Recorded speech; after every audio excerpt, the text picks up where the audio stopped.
नहमदु व नुसल्ली अला रसूलिहिल करीम व आलिहि व अस्हाबिहि अजमाइन अम्मा बाद। अस्सलामु अलैकुम व रहमतुल्लाहि व बरकातुहू।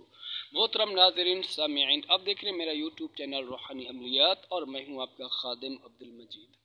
दोस्तों, अगर आप हमारे चैनल रूहानी अमलियात पर नए हैं तो इसे सब्सक्राइब ज़रूर कीजिए, वीडियो को लाइक कीजिए, शुरू से लेकर के आखिर तक वीडियो को ज़रूर देखिए।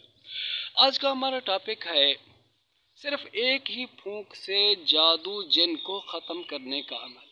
जादू जिन्नात दोस्तों बरहक हैं, इनके असरात पड़ जाते हैं मर्द पर भी, औरत पर भी, बच्चों पर भी और बस औकात जानवर भी जिन्नाती असरात से मुतासिर होते हैं। तो आज ऐसा अमल आप दोस्तों की खिदमत में पेश करने जा रहा हूँ कि उन अल्फाज को पढ़कर आप आसिफ ज़दा पर, जादू वाले मरीज पर सिर्फ पढ़कर फूकेंगे, इंशाअल्लाह आपकी उसी एक ही फूंक से जादू का असर ख़त्म हो जाएगा, जिन का असर भी ख़त्म हो जाएगा या फिर जिन जल कर राख हो जाएगा।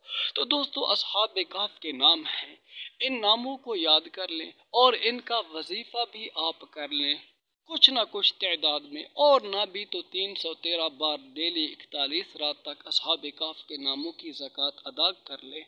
फिर दोस्तों, ज़कात अदा कर लेने के बाद जब भी कोई जिन्नाती मरीज़ आए, चंद बार 3 बार या 7 बार पढ़कर सिर्फ आपने फूंक मारनी है उस पर, तो इस अमल की दोस्तों इतनी तासीर होगी कि वो जिन जल कर राख हो जाएगा। और जादू वाले मरीज़ पर भी आप जैसे ही दोस्तों फूंक मारेंगे, इंशाअल्लाह जादू का असर उसी वक्त ख़त्म हो जाएगा। तो अस्हाब कहफ के नामों को याद ज़रूर कीजिए और इनकी ज़कात भी अदा कर लीजिए। ठीक है, ज़्यादा तादाद में नहीं भी कर सकते तो 313 की तादाद में अस्हाब कहफ के नामों की ज़कात ज़रूर निकालिए। फिर आप फ़न अमलियात के अंदर इसे इस्तेमाल कर सकते हैं। खुसूसन जादू जिन्नात के लिए ये अस्हाब कहफ के नाम तीर बहदफ है। इजाज़त दीजिए। अस्सलामु अलैकुम व रहमतुल्लाह।